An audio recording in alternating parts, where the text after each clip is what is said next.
potential clients imagine you working in their home, builds trust before you even speak a word to me, and trust me, in a world where people are nervous about hiring someone off the internet to come into their home, trust is everything.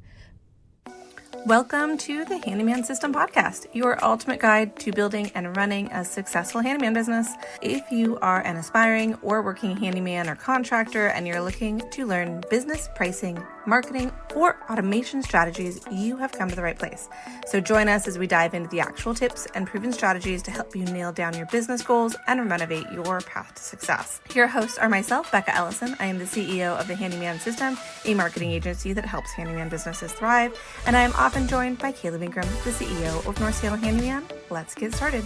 Welcome back to the Handyman System Podcast, where we talk business strategies and mindsets that can meet you right in the middle of your busy day, your toolbox in one hand and your phone in the other. Today we're diving into the most overlooked but highly impactful tools in your marketing toolbox, photos. Specifically, how pictures can help you get more clients, build trust, and showcase your quality of work in a way that words just can't. So let's get into it. Now, you've probably heard the saying, a picture is worth 1,000 words, but in this business, a picture could be worth $1,000. Photos help potential clients imagine you working in their home, builds trust before you even speak a word to me, and trust me, in a world where people are nervous about hiring someone off the internet to come into their home, trust is everything. Photos create instant credibility. They answer silent questions like, does this person look legit? Can I see myself trusting them? What kind of work do they actually do? When people can see you, not just read about you, they feel like they know you. They feel like you're a real human, and that connection makes them way more likely to reach out. The next thing is the question of real photos versus stock photos, and why my suggestion is to avoid the latter whenever possible. Stock photos, super easy, but they're also generic, and I also see the same dang stock photos on so many people's websites. So your clients are doing the same, right? Using stock photos is like wearing someone else's name tag. It's not personal and people can tell. Your future client really wants to see you, not a model in a tool belt or a perfectly staged house that's obviously not in their kind of neighborhood. If you must use stock photos, you're going to want to use them strategically, maybe as a background or a filler while you build out your own image library, but the goal should always be to replace the images with real images of you at work, actual photos of projects you've completed, behind the scene photos, and yes, even progress photos.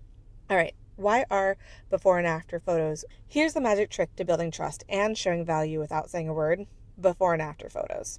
Easy as that. Clients don't really always understand the scope of the work just from the finished photo. Like, you could show me a picture of a kitchen that's beautiful. I look at it and I go, did you do a full remodel, or did you just replace that sink? Or maybe you just recalked the backsplash, but I'm seeing everything. So how do I know what it is that you did so that I can look and critique your work and say, will this be of a high enough quality for me, right? So when you show the photos of the before, show the problem, the cracked drywall, the old deck, the outdated bathroom, and then show what you turned it into, they go, oh wow, yeah, this is what I want. It's proof. It's a visual storytelling, and it shows that you finished the job, which sadly is something that not all handymen are doing, and clients are aware of that, right? It's one of those things that they will absolutely stop them from hiring you, is if they aren't sure that you're going to complete the job. But if you show a bunch of before and afters of great finish work, then it removes that fear. All right, so I hear, but I'm not a photographer. That's okay. You do not need to be a photographer. You don't need fancy lighting, a DSLR, or even a perfect setup. You really just need your phone and some good habits. So here are a couple of good, quick tips. Always take a before photo when you first walk into the space, even if you're not sure you're going to use it. Extra benefit is if you use our ReadyRoll website system, where you have clients submit inquiries via the online form and they submit photos there, they've already provided you with the ugly before photos. So you can even forget this step, but only if you use our system. So, or a system like it. So always take a before photo, even if you're not sure you're going to use it when you first walk into that space. You want to get a wide shot to show everything and a couple of close-ups of the problem. Now, you're going to want to go back to that same angle for the after photo so that people can see the transformation. They really want to see an apples to apples. And if you show a wide picture from, the left side and a close-up picture from the right side as your before and afters, it's a lot harder for them to build that picture in their head. So take the same angles for the after so people can see that transformation. And you want to make sure there's good light. Open a window, turn on a light.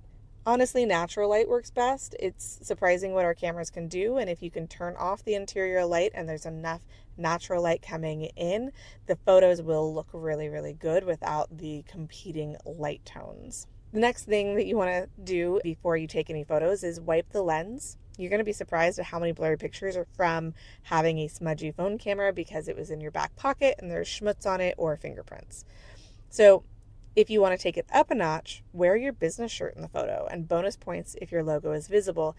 And if you use these photos on your Google business profile, when you show pictures of yourself and or photos with your logo in it, it helps build that entity awareness in Google, and Google will show you more as well because it is smart enough to recognize that you are legit with a logo.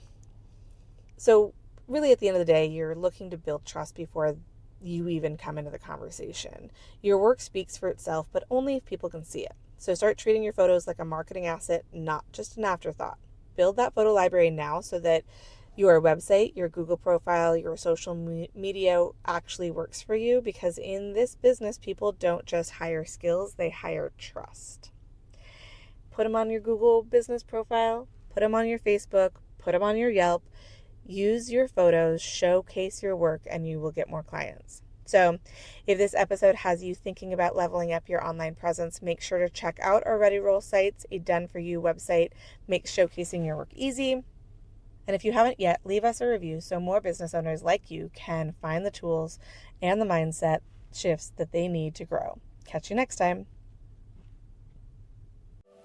So that wraps up another episode of the Handyman System Podcast. I hope you found today's insights valuable. Remember, success isn't just about knowing the right tools, it's about taking action and building your business every single day.